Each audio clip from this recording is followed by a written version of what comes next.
probably all sitting here saying, Larry's doing a presentation and it doesn't have anything to do with entheogens or psychedelics. What's going on? I know that's a little strange, but that's okay. This actually is a distilled version of a larger context. I'm doing a project for the Red Book class, which is a comp, and the main question, the focusing guideline question for that class is what inspired the Red Book. So if you've looked into the Red Book or read the Red Book, it's pretty intense. It very much reads like an entheogenic experience. He talks, we have a Red Book in the back later. He talks a lot about like plant alchemy. He talks about mandrake. He talks about sacred frogs. He talks about sacred holy trees. So there's a lot of things that are going on within the Red Book that makes one start to wonder like what exactly was the inspiration. So in the actual comp class, I'm kind of doing a research by exhaustion. So rather than just take the standard phrase of no, he didn't do anything, I was like, well, let me really explore all these different methods. So I looked, was LSD possible? Was mescaline possible? Was peyote possible? Was mandrake possible? What other types of plants might have influenced the Red Book? I was not successful in finding anything. In fact, I was successful in finding something that said he had never tried mescaline before, and that pretty much kind of washed out all the other things as well. But I'll get into more of that in the Red Book class for those of you that are in there. But what kind of came to the top was this character, Otto Gross. Does anyone here know who Otto Gross is? And, except for if you're outside of the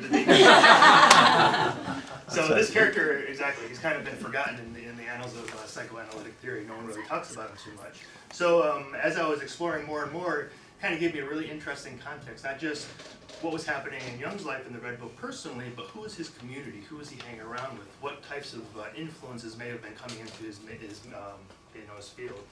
So that kind of started this whole project for me. So, go to the next slide. I used in the abstract this term psycho-utopianism, so I thought it was probably a good idea to define what that means.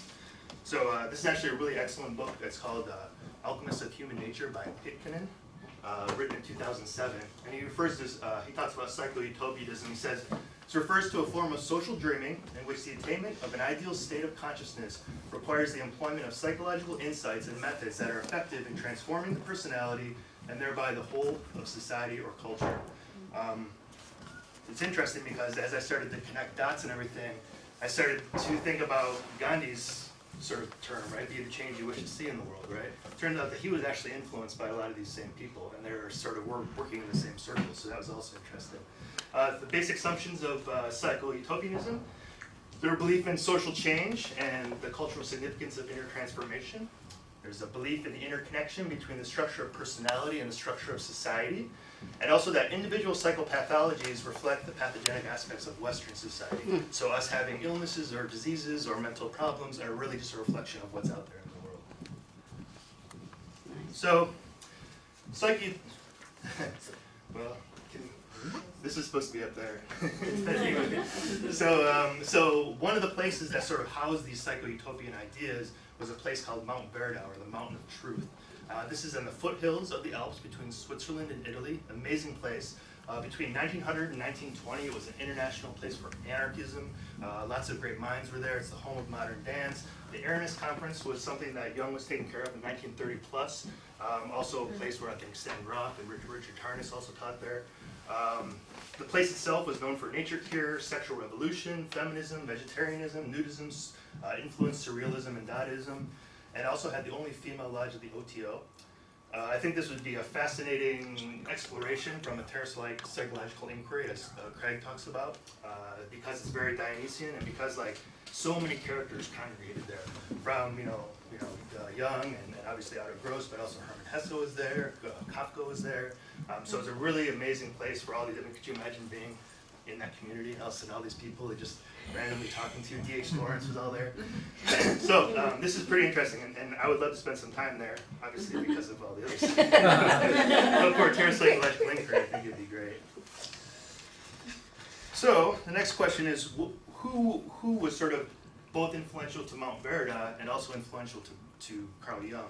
There's one character that really, really strongly influenced Mount Verità, but also was directly connected to Jung. This is Otto Gross. So Otto Gross, he's this character right here. It's a picture of Gross and Jung. So Gross was a radical student of Freud's and a colleague of Jung's. They knew each other in the 1900s or so. Otto Gross's father, again, talk about interesting connections. His father was Hans Gross, And Hans Gross was a criminologist back in the day, and Sir Arthur Conan Doyle actually did some of Sherlock Holmes based upon this character. But he was a very patriarchal criminologist. Like he believed that degenerates should be put away, and he believed that sexual activity was bad, and like all this other kind of stuff. So Gross was trying to obviously as you have that sort of that rebellion against the father figure, he was really trying to become the degenerate that his father wanted to put away. So he was kind of working that angle. Hans also often sent secret police after Otto. Later on, you see, well, also because he was addicted to cocaine, et cetera, but a lot of people said he was very paranoid. But when you're always having people follow you, like the secret police, it makes sense you'd be a little bit paranoid, right? So that explains that. What drew me to Otto Gross originally, because like I said, the original topic was, did entheogens inspire the Red Book? So I started looking who was around Jung that was interested in botany and plant alchemy and all that kind of stuff. And it turns out Otto Gross went to South America in 1900 as a botanist, not as a psychotherapist. He was specifically interested in botany and drugs. As you all know, South America has tons and reference to that. He came back from there very interested in psychotherapy. So I believe he did some deep work there, but I don't know with what. I talked to the head of the Otto Gross Foundation, which I have a quote from him a little later on. And he was basically saying that the only sort of notes that he has from that experience is about lilies, and he hasn't really found anything else. So I'm still curious to look into that, see what else was going on here. And he was also known as a cafe psychiatrist, right? So that was kind of like the derogatory thing that Jung would say about him. He worked at the Delusions of Grandeur Cafe, which is in Schwamberg, so another sort of artist commune. So this place would be open 24 hours a day. They drink coffee all night and just talk and analyze and all that kind of stuff. So pretty interesting.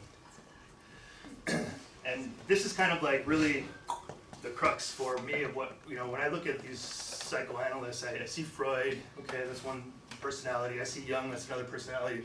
But Gross really stuck with me because of this quote, or because of his philosophy, which is encapsulated in this quote. It says, for Gross, psychoanalysis was a weapon in a countercultural revolution to overthrow the existing order. That as he saw it becoming, a means to force people to adapt better to it. Now this quote here was actually responded to by Freud, where Freud was really upset about this quote. He didn't want to have any, he didn't think that they were revolutionaries. He was just like, no, we're doctors and we're going to stay doctors, and that's how it is. So this was sort of the beginning of the split between Gross and Freud, because Gross really wanted to do something powerful with this psychoanalysis. So this goes into the letters of Freud and Jung. So like as you notice, nobody here knew who Otto Gross was. It turns out that Sigmund Freud and Carl Jung had a lot of things to say about Gross, and in fact, I looked through the letters between Freud and Jung, and they talked about him consistently from 1907 to 1911. This is also interesting because if you read Memories, Dreams, and Reflections, Otto Gross isn't mentioned at all. This is supposed to be the autobiography of Carl Jung, or the biography of Carl Jung, and they totally skip over this really, really important part of his life. So I'm going to give you just kind of a general sense of the temperature readings of the letters between the two of them, so you can kind of gauge like when did this sort of break happen, what was going on, and I'll just read them and let you figure it out. So the very first letter was in June 1907. Also funny because the very first letter, Otto Gross is basically telling Jung that Freud had stolen someone else's ideas, right? So right off the bat, this is Freud off, right? So he says here, you too will have received the book by Otto Gross. I certainly don't cotton to his idea that you are merely the mason working on an finished edifice of Vernacki's system. Nevertheless, this demonstration that all the lines are converging upon you is very gratifying. Apart from that, there are all sort of oddities in Gross's book, though at the bottom he has an excellent mind. So that was the first kind of conversation between the two of them. Of course, Freud writes back and has to defend himself. I won't get into all that, but the one part he says in here is that Gross is a highly intelligent man. So still have that sense of like, who is this guy? He's pretty big in this area. And then this is interesting. Jung writes back to Freud, and obviously everyone that knows Jung's life and his explorations with his patients can maybe get a little bit out of this quote here. Dr. Gross tells me that he puts a quick stop to the transference by turning people into sexual immoralists. He says that transference to the analyst and its persistent fixation are mere monogamy symbols, and as such, symptomatic of repression. The true healthy state for the neurotic is sexual immorality. So he actually believed in breaking boundaries down by creating these sexual tensions between patients and himself, which of course obviously Jung explored later. The next letter is from Freud. He says, he was talking to Jung, You are really the only one capable of making an original contribution, except perhaps for Otto Gross. So, very important here. Then this is also very eye-opening here. He says, Freud is talking to Jung again, and he's referring to why it is that Freud hasn't taken on Gross as an analyst or as a patient. And he says, but seriously, the difficulty would have been that the dividing line between our respective property rights and creative ideas would inevitably have been effaced. We would never have been able to disentangle them with a clear conscience. So even Freud was so enamored with the visionary ideas that Gross had that he was worried about taking or stealing some of them. So he was happy that Jung took on these ideas. Then the big one, this is May of 1908. And this is the letter that Jung writes to Freud about this mutual analysis. This mutual analysis was basically the first of its kind and only got developed after this. So this was also very amazing in that time frame. So he says here, I have let everything drop and have spent all my available time, day and night, on Gross, pushing on with his analysis. It is typically obsessional neurosis with many interesting problems. Whenever I got stuck, he analyzed me. In this way, my own psychic health has benefited. So mutual analysis, right? He's an extraordinarily decent fellow with whom you can hit it off at once, provided you can get your own complexes out of the way. There's a funny quote. Now imagine this. So these guys are analyzing each other, right? Funny quote. What do you call it? Gross says to Freud, or Gross says to Jung, no, it's not about my parents. It's about your fear of your own desires. Right? Could you imagine saying that to Jung someday? So then at the end here he says, Jung says, this analysis has yielded all sorts of scientifically valuable results which we shall try to formulate soon. This is again important because, remember, he was scrubbed from the records. But yet a lot of the ideas that Jung talks about later came from this mutual analysis, which was obviously important enough that Freud and Jung wrote to each other about it. A little later, Freud says, Gross is such a fine man with such a good mind that your work must be regarded as a benefit to society. And then later, at the 1908, until now, this is Jung speaking, the Gross affair has consumed me in the fullest sense of the word. I have sacrificed days and nights to him. But unfortunately, Gross, during this sacrificing, thought, oh, Jung has cured me, which really means that he probably just felt like he wanted to get out of there because that was his MO. So he jumped the wall and escaped from the institution, right? Probably get drugs or whatever else, right? There's some speculation as Jung being really upset about this because he was trying to prove to Freud that he was the king of psychosis, right? Freud was the king of neurosis. So by Gross escaping, he kind of lost his prized patient, so to speak, right? So he has to figure out a way to handle this. So he gives him the first diagnosis of a dementia praecox or schizophrenia, right? So that's all of a sudden he diagnoses him with that sort of saved face, right? But he says here, in spite of everything, he is my friend, for at the very bottom, he is a very good and fine man with an unusual mind. He is now living under the delusion that I have cured him, and he has already written me a letter overflowing with gratitude, like a bird escaped from his cage, of course. Then this is really fascinating here. For me, this experience is one of the harshest in my life. For in Gross, I discovered many aspects of my own nature, so that he often seemed like my twin brother. I would not have missed this experience for anything, for in the end it has given me, with the help of a unique personality, a unique insight into the nethermost depths of dementia praecox, which if you look at the Red Book in general, it was sort of his exploration of this really deep and profound place. But then in the same letter, he says to Freud, but don't tell Gross, because I would be embarrassed for him to know that I diagnosed him with this. So again, well, where is his priorities here, right? Then things start to get a little bit strange. After that happens, there's kind of this, well, he's got this diagnosis, and Jung is trying to really push the issue. And then Freud actually says he's addicted and can only cause great harm to our cause. So this is the first step over the side of them starting to push him out of the way a little bit. It says that, but Jung writes back later, even after this, in this respect, Gross, as a contrast, no matter how hard to digest, did me a world of good. In spite of his prickliness, talk with him is wonderfully stimulated. I have missed that to no end. And then the final straw, so to speak. Gross writes Freud and says, hey, Bleuler, who's a guy at the Bergolzi Institute, and Jung are stealing my ideas, right? Of course, nobody likes to hear that, right? So he says, Freud is writing to Jung, Bleuler stole the dementia subjunctiva term from him and uses it as a designation for schizophrenia. And that article, your article, The Significance of the Father, was derived from statements he made to you in the course of his analysis. Which is interesting, because if you look at The Significance of the Father now, Gross is nowhere to be seen in it, right? But the next letter shows that he was part of it.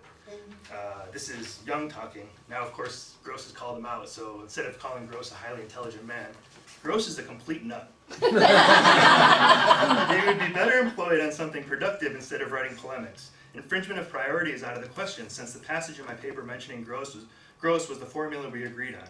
Furthermore, he was perfectly free to use his ideas himself, and if he didn't, that's his affair. He battens like a parasite wherever he can.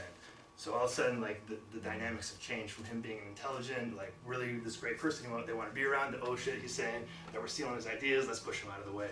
And granted, I'm not here to romanticize Gross. He's definitely addicted. He definitely had a lot of other shadow issues as well, but interesting to see that whole transition from 1904 or 1907 to 1911. So my speculation is that something happened in the mutual analysis in 1908. There's a shift, a dramatic shift in Jung. Pre-1908, he was much more Synexian, the spirit of the times, they called it in the Red Book, right? Versus the spirit of the depths, which I think Gross held. He was much more cynical pre-1908, and there's only vague hints of his personality. After 1908, he studies mythology in 1909, Gnosticism in 1911, active imagination in 1913, and possibly the break with Freud came from their mutual analysis, because when Jung asked Freud to have sort of a mutual dream analysis with him, Freud said, well, I can't, something about his authority, he couldn't like give up his authority, which was like, exactly the opposite of what this mutual analysis was all about. How much time do I have? So if you're interested in this, I definitely would sort of explore this pre-post 1908 experience, because I think there's something fantastic that's happening there. But what are Otto Gross's some of his philosophies? Well, first of all, he believed in sexual revolution. Free sexuality and the principle of the cultic orgy are issues of great importance. He believed in freeing women from slavery and the cultural double standards where men were allowed to do whatever, but women weren't. And also instilling a form of erotic equality. He actually coined the term sexual revolution before Wilhelm Reich did. Also believed in anarchy, so he administered cafe treatments, transgressed professional boundaries in order to destroy the power dynamic, which is inherent in the typical psychotherapeutic sessions. And he also believed in mutual analysis. Of course, Freud and Jung couldn't stand that because mutual analysis doesn't give a hierarchy, it's hard to take money from it. There's just so many things that mutual analysis brings to a problem if you're trying to make a career as a psychoanalyst, right? And of course, self-exploration through substances.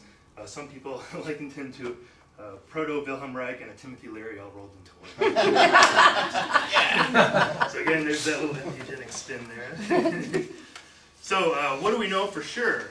Like, we don't know for sure about the Red Book. I'm still exploring that. But what do we know for sure that Gross did to influence Jung?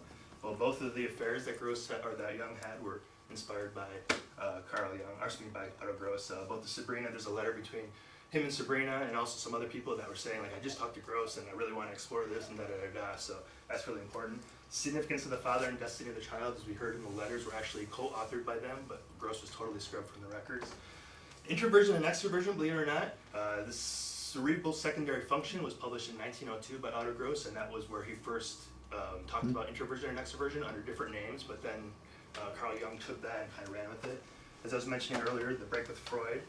Although we don't know for sure if he had dementia subjunctiva, he definitely helped Jung dig a little deeper into that. I mean, imagine doing a 24-hour analysis with somebody and like that's already kind of playing with this world, Gnosticism, there's a couple of possibilities that Jung could have come across Gnosticism through, like, understanding some of the metaphors in Faust, or maybe his father, et cetera, but he was always like, I'm not a Gnostic, I'm not a Gnostic, I'm not a Gnostic. So here we are, he didn't really study it until 1911, but a lot of the ideas in the Red Book kind of came from this, from Gross's influence, from the Mount Verità influence, right, the Mountain of Truth.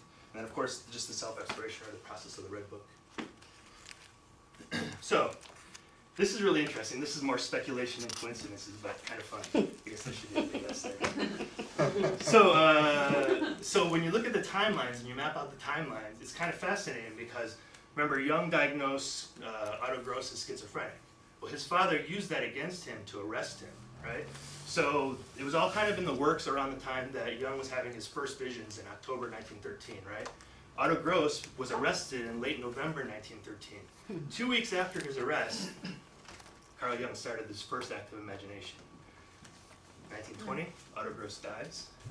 1917, the Red Book kind of fizzles, but the drawings and paintings go from 1917 to 1920. And in 1920, the Red Book kind of fizzles out a little bit. comes back to it, he never really completes it, starts on the Tower Project instead, trying to make an external material thing going on instead of just working on the Red Book. My speculation is that there was some sort of spiritual entanglement that happened in the mutual analysis. So Otto Gross and Carl Jung were both holding the spirit of the depths and the spirit of the times through some sort of karmic responsibility, whether he did this unconsciously or not. I think Jung knew that he had been responsible for taking the spirit of the depths out of Mount Verità and out of the Schwamberg area, and he felt like he had to carry this Newman, this energy for Gross, and then when Gross died, it kind of like fizzled out. So my theory is that the Red Book was actually him holding Gross's energy while Gross was away, because during this time, Gross was like, you know, he worked in the military as a military doctor, he started publishing like academic papers, so Gross started having the spirit of the times energy, and here we are, Jung started having the spirit of the depths energy. So just an interesting speculation on timelines there, you can take it however you will. But looking at all this, sort of brings me to the last slide here, and this last slide, you know, I looked at slide 121, right? This is slide 121. And it looks a lot like how Otto Gross would look, minus the horns, of course. Right? Well, maybe not. So, of course, we're told this is the shadow character, right? But if you read it, and you think about it as maybe this is Gross, it takes on a whole other element. Truly, I have shot down a proud enemy. I have forced a greater and stronger one to be my friend. Nothing should separate me from him, the dark one. If I want to leave him, he follows me like my shadow. If I do not think of him, he is still uncannily near. He will turn into fear if I deny him. I must amply commemorate him. I must prepare a sacrificial meal for him. That's, in my opinion, the Red Book. I fill a plate for him at my table. Much that I have done for earlier for men, I now must do for him. Hence they consider me selfish, for they do not know that I go with my friend, and that many days are consecrated to him. But unrest has moved in, a quiet underground earthquake, a distant great roaring. Ways have been opened to the primordial and to the future. Miracles and terrible mysteries are close at hand. I feel the things that were and that will be. Behind the ordinary, the eternal abyss yawns. The earth gives me back what it hid. Really nice. So when you look at that through the lens of Gross, it's kind of like really fascinating. Maybe he's talking about the shadow, but who was the most shadowy figure that Jung was hanging around with during this era was Otto Gross. So. Good for exploration. If you guys are interested in Otto Gross, I definitely recommend checking him out because it's his philosophies are really fascinating. So, thank you.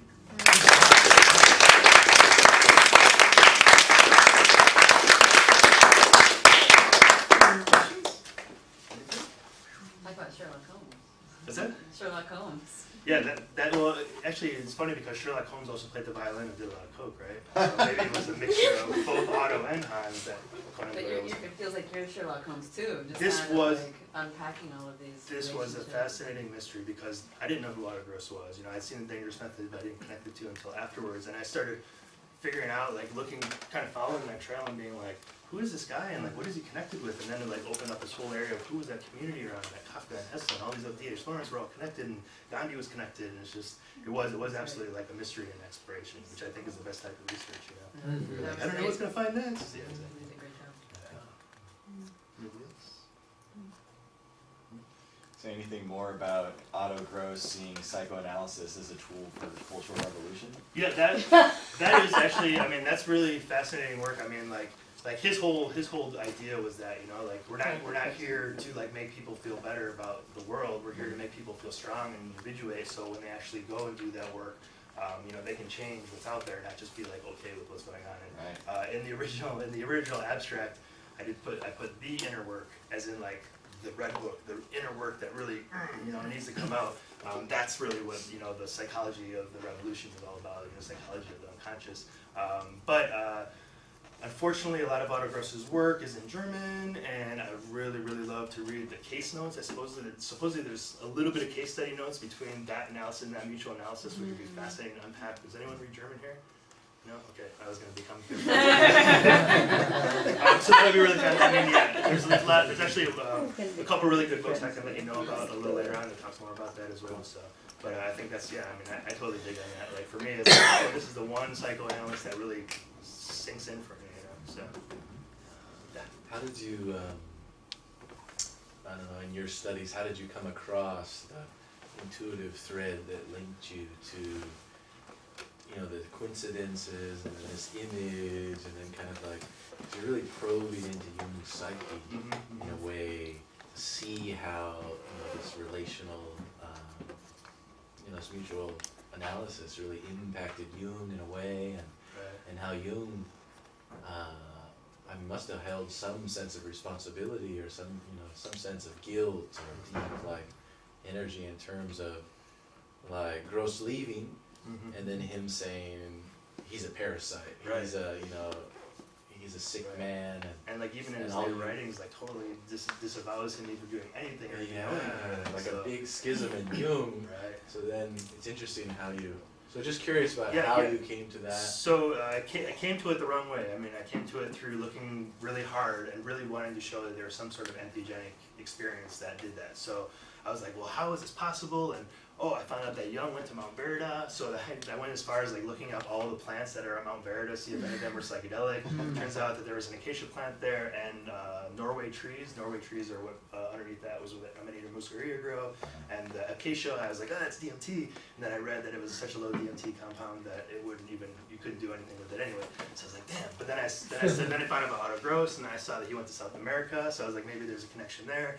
And then I read some Scott Hill, who did a dissertation on Jung a while back, who Carly pretty much straight out said I didn't have anything to do with mescaline. So I was like, okay, so it's definitely not the entheogens, but this Otto Gross character, who's this all about? What's going on here? And then I read about the mutual analysis, and then first I read the letters, because I was like, how can it not be in Memories, Dreams, and Reflections? That he's a pretty important figure. And then I read the letters, and I was like, damn, they're talking about this guy for 4 years. It's kind of an important person, And then just kind of evolved into that, And then actually this, I was just randomly 2 days ago looking for some pictures, and just this one popped up.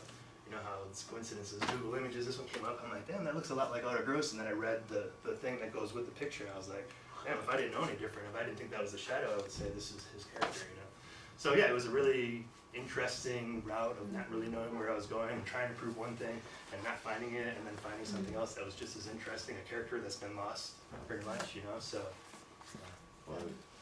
I think it's great that you're finding a way to connect the personal in Jung's life to the Red Book, because I'm in the class with you and I feel like we're constantly in the unconscious and the sort of the collective and never feeling what is this, how does this really, what does this have to do with actual Jung's life? And Right. so I really love that you're finding a way to make that connection, Right. and bringing that in. I think that's important. I think Yeah, it's Kyle like- said in the class one time, well, what context was he in? And Yeah, I think she what kept context? talking about the war context, but I was Yeah. like, there's other contexts he was Yeah, in. He wasn't sure. directly involved with the war, so who's his community? And it's also interesting because, here you are, I'm in Carnas's class too, he's all about archetypal astrology, and talks about 1900 and 1920 being this period where wars were starting and all this other crazy stuff was happening, but then within that same period there was this pacifism, nudist, vegetarian, feminist place that also arose, and there's all this great work going on there. So again, what exactly, who was involved with what, and how were these things affecting, again, if anyone has a chance to go to Mount Verità. Yeah. Any sense in which it came a direct connection between Otto Gross and Hermann Hesse's novel of Steppenwolf? Yes, okay, so Gross died in 1920. Okay. Hermann Hesse wrote Steppenwolf, was finished in 1927. But what's interesting about that, because I took the Hermann Hesse line for a little bit too, because Hermann Hesse and Berenger were both interested in mescaline. Jung was familiar with Berenger's work and Hesse as well. Hesse, although there hasn't been any sort of outright information that says Hesse actually did mescaline, there were some suggestions, even Albert Hoffman suggested that possibly he did. So, but what I found out was interesting on that route, that all these exhaustive ways to go, was that Hesse and Jung had analysis together, not a mutual analysis, but they analyzed each other in 1920. So I was wondering if because people say, Craig says that the Steppenwolf book is Hesse's Red Book. Okay. So 1920, Jung would have pretty much been completed with the Red Book. So almost he might have passed the Newman on to Hesse, who wrote Steppenwolf, through this process. So that was one of the avenues I explored, which was really fascinating. But it was somehow I had to find out which dead ends I want to include and which ones, And in the longer class, I'll probably talk about that a little bit. So yeah.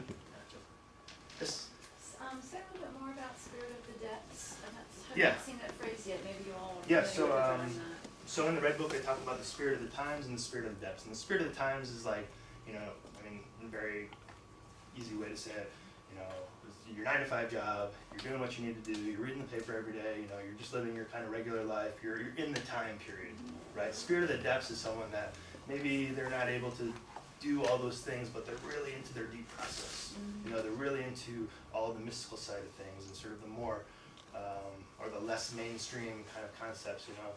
So those two sort of elements kind of seem like what Jung was before 1908 and then kind of what he explored after was something different. Like I would definitely say the Red Book is a spirit of the depths exploration, whereas like working at the Institute was a spirit of times exploration, you know. So just that kind of, I could probably talk plenty more about that. If you look in the Red Book, there's tons about it. So. Is this the connection with the development of the understanding of the eternal void or the eternal world?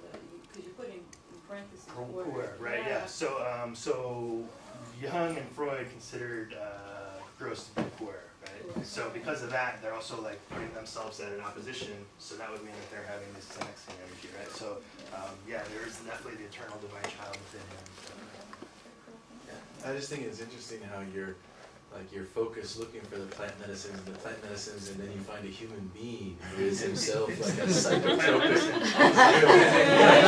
He's the plant medicine. And I just wonder, like, what message that might be giving to you, like Larry, as like an entheogenic force in the world to simply like break open people's psyches, as Larry. Yeah, I don't know. I mean, yeah. So that definitely I've thought about that a lot. I've also thought about like, what is this? How can I look at psychoanalysis or psychotherapy differently now, knowing that it was, he was thinking of it as like a weapon for the Cultural Revolution. Like that's pretty powerful stuff there, right? But he was like on drugs the whole time, so he was embodying that presence all the time. So even though he was a human being, he was maybe having some, absinthe and hashish and cocaine and morphine and who knows as far as the other stuff. I'm sure at Mount Verità there was some sort of mystery rites that were happening or something there. The OTO was there, and there's lots of stuff on the property. What is OTO? Order, I don't know how it is exactly. It's like a Freemason Templars, order, but like, yeah, I don't remember exactly. Orders Templars Orientalis or something like that. But it's basically like an offshoot of Freemasonry, more secretive and all that kind of stuff. So there are those. That was all going on there as well. But yeah, this is something. It was really fascinating to come across him, and it must have been because I spent the last 4 weeks doing all this like eerie stuff, and then here I am like engrossed. He put a spell on you. So I think, and actually I even went so far as to write the president of the Otto Gross Foundation, was asking him all these questions, and he was just super happy to know that somebody else was trying to revive some of his energy, because again, he's been lost for a while, and like this right here, if Carl Jung's best book was the Red Book and everything evolved from that, then knowing what inspired the Red Book or who was in his context to start that conversation is also really important. So maybe the Red Book is going to bring Gross back to light again, which I would like to see. So. Thank you, Larry.